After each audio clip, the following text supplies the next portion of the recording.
I think after going beyond the time limit with the previous talk, I thought I'll make it really short, this one, and you can get your lunch as well very quickly. So with that promise, I shall get started. So the objectives of my talk is to give you an overview of the causes of thrombocytopenia.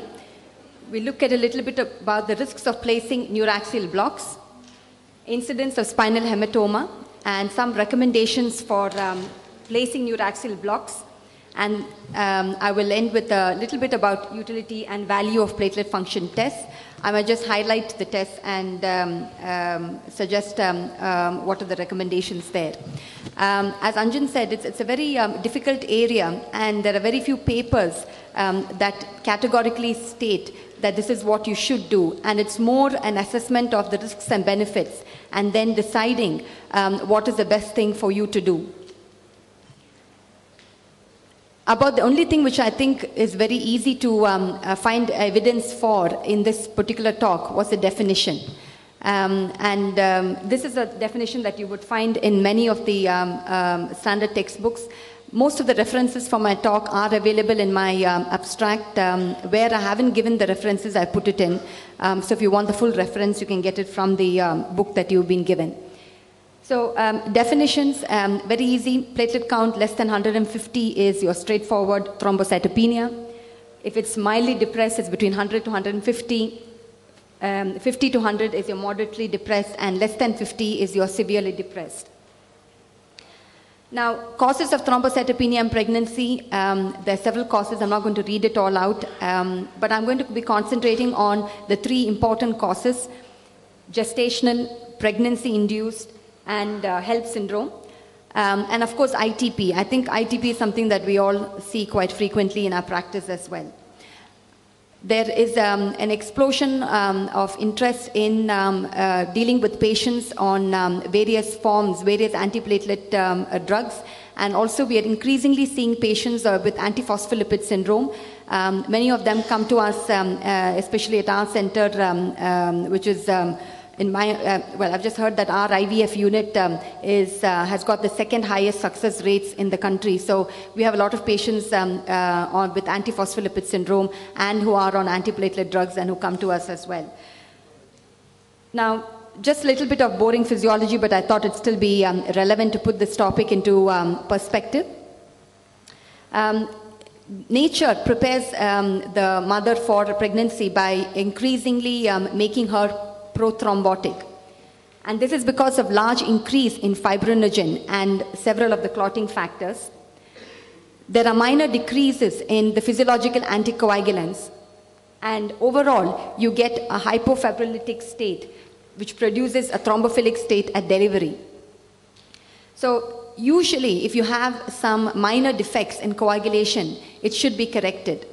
And you should not have any serious problems from it. So the problem, however, is if you have very low platelet counts, we begin to worry about what to do in these sort of patients. So the current state of affairs is that we have this fear of the dreaded complication of bleeding into the spinal cord, a narrow space, cord compression, and then you have permanent paraplegia in patients. As Anjan said, you have just a few case reports. And it's very variable. When I spoke to Gordon Lyons, who's produced a recent report for our Department of Health Transfusion Committee, he was of the opinion that there was only one report of epidural hematoma in a pregnant patient. The platelet count in her was 71. Although since then I have looked at other papers, and there have been incidences of epidural hematoma, spinal hematoma, and certain other areas as well. But I think the important thing here to say is we're never going to get a clinical trial. We're never going to get a very clear answer to what is that magic number below which or above which you can feel safe. The problem, of course, is that irrespective of what we do, I think we have to take into consideration, as Anjan said, all the benefits of why we're doing the Rigel technique. And I think in India, he's right in saying that you do more general anesthetics than what we do. But our issue as well is the fact that we have more morbidly obese patients. Hull still is, well, the city where I work, is still the fattest city in the country. We have the highest incidence of obesity in our country. Still not as bad as the US, but a BMI of between 50 and 55 is pretty much quite standard on our obstetric units. So we do worry about doing general anesthetics. So our little claim to fame on this topic is the National Audit Project, which the Royal College of Anaesthetists performed. I would suggest that this would make some very good reading, because as far as I know, this is probably the largest audit which was conducted on all neuraxial blocks anywhere in the world. So, oops. So if you actually look at the numbers, they are pretty much huge, because what happened was this was prospectively collected, and you have over 700,000 central neuraxial blocks. And what was looked at for in this audit was the incidence of serious complications. So you're talking about paraplegia, paralysis, that sort of a thing. It's quite interesting that 41% of all of these blocks were in obstetrics. So the results of this study are very, very relevant to us. And I think it's also changed the way we define risk of permanent paralysis after giving a regional anesthetic. So if you look at the results of this particular audit project, you find that the number of spinal hematoma, the dreaded complication that you imagine will happen after you're giving your neuraxial blocks in a thrombocytopenic patient, is pretty rare. So there were only 8 cases. It's very interesting, because if you actually look at who these cases were, I think Anjan has already mentioned this, but you realize that none of them are likely to be seen on your labor ward. So 7 out of the 8 were elderly perioperative patients. They were all unfit.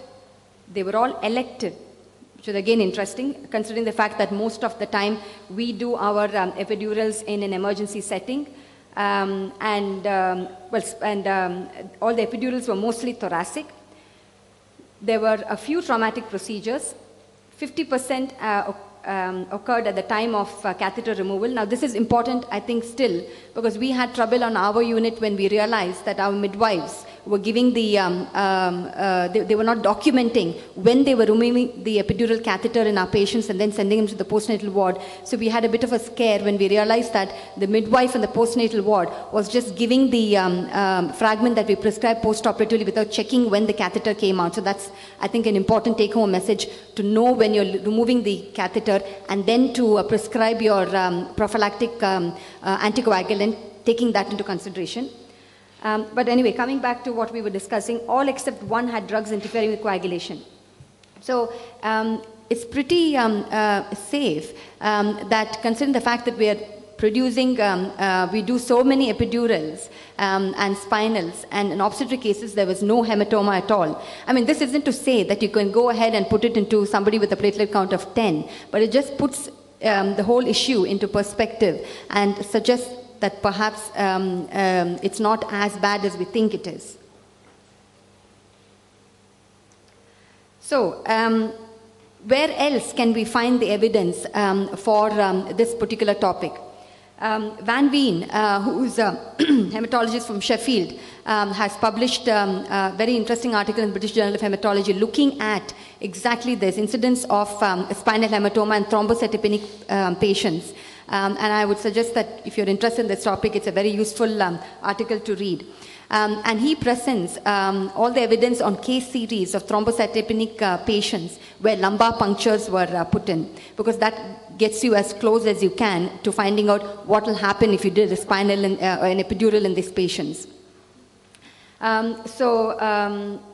what happens is you find that it's still very, very safe, especially spinal.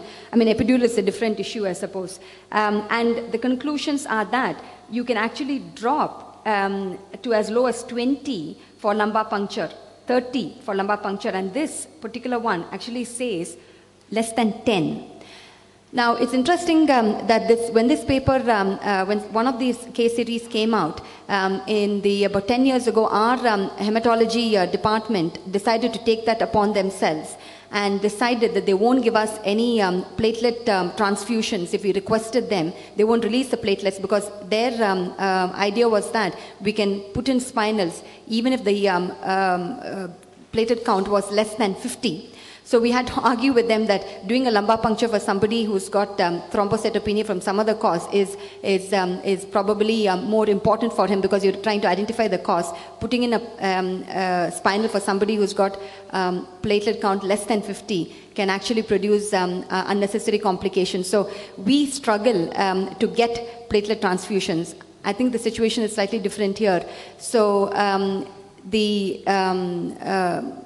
consensus among when you can put your spinals varies depending on who you ask. If you ask your hematology friends, they will ask you to go even lower. But I don't think your fellow anesthetists will agree with that. And I think we are still very cautious about when we put in. So, what do our fellow anesthetists think around the world? I was intrigued by what Anjan showed with the surveys within the different countries and how different people are in different parts of the world. The Americans think that you can put in an epidural between 80 to 100, and 16% were quite happy to put it at between 50 to 79. And what was very interesting is that the 60% who said they would put it between 80 and 100 would do so without asking for any other blood test, which I thought was very brave. But then that was the opinion in this particular survey. The Germans were more cautious. 50% would never perform below 65, and 37% would not perform epidural, and 22% would not even perform a spinal below 79.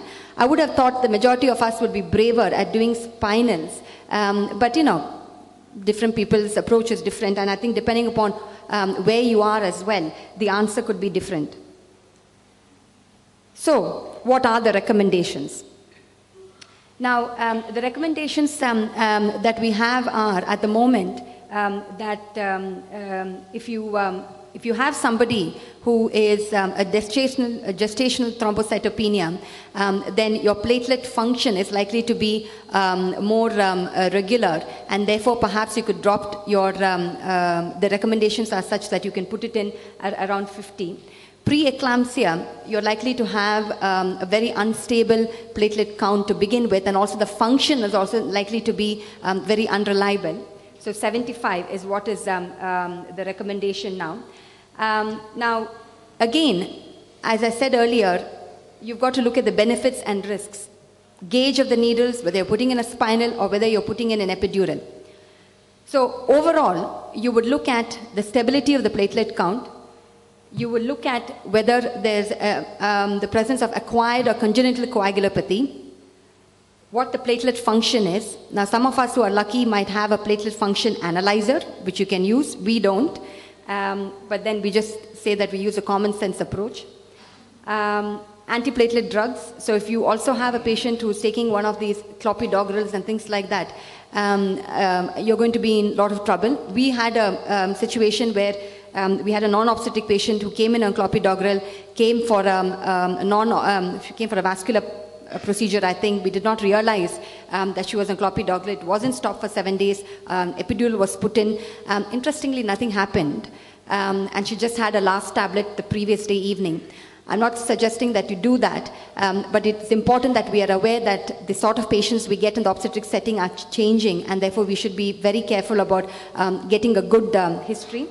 And then whether they are on anticoagulants, and then as has already been discussed, the 12-24-hour rule regarding prophylactic and therapeutic heparin. So considering all this, you need to make your decision. Again, what will you do for this patient? It depends on what your options are. If it is a cesarean section, as Anjan said, if you're happy with the general anesthesia, then fair enough. But if you have a situation like what I had, BMI 65, ITP, with a platelet count of 60, who was Mallampati 3 and was a known difficult intubation, who then came pre-eclamptic for an emergency cesarean section, the choice is pretty limited. So I thought that single shot spinal should be safer, smaller needle, so smaller hole, and yeah, so you should be very straightforward and get on with it. Could not feel any of our anatomical landmarks. This was the time when we did not have ultrasound machine as well. I struggled and finally ended up doing an epidural because I couldn't do a spinal. And she had an uneventful cesarean section, but till she went home, I was very, very worried in case there was a there was a spinal hematoma which was not picked up later on, or she would be paralyzed. And I even checked to make sure that I had my medical defense organization's subscription up to date. So it is worrying. What, you have to decide what your the benefits are.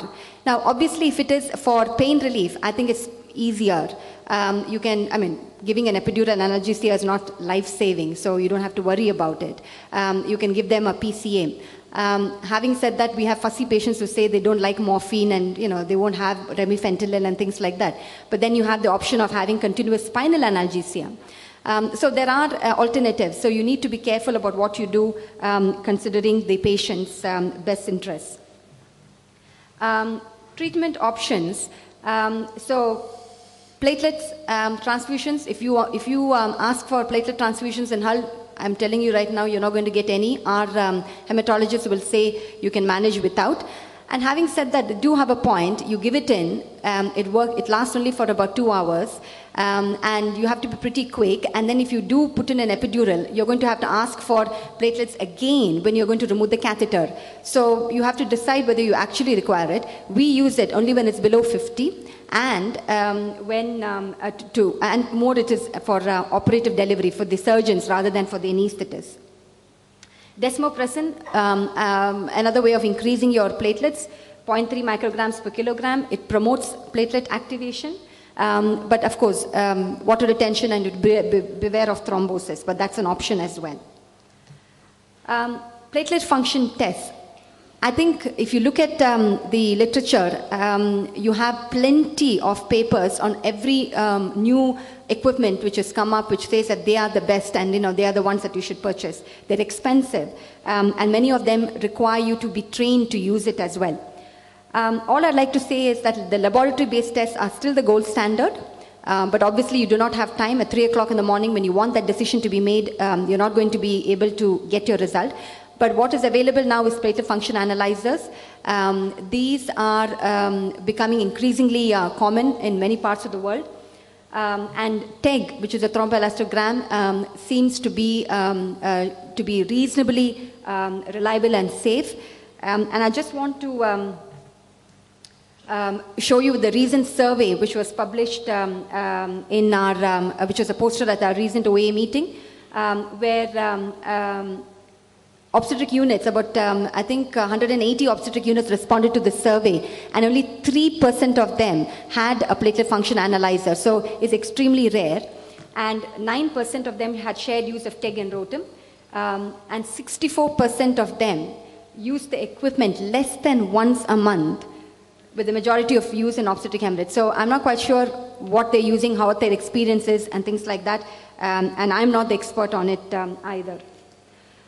So there's a lot of emerging research, because at the moment, all these bedside analyzers give you numbers, but nobody knows what the baseline numbers are in obstetrics. But there are very interesting papers which have come out, which has actually sorted this out. And they are looking at the reference ranges for TEG in term parturients, and the other is for ROTEM. And perhaps we might see more on these topics in the future. So in summary, sensible approach, Risk-benefit analysis is what I would recommend. At the moment, there is very limited evidence. Whatever you do, very careful discussion with patient and other team members.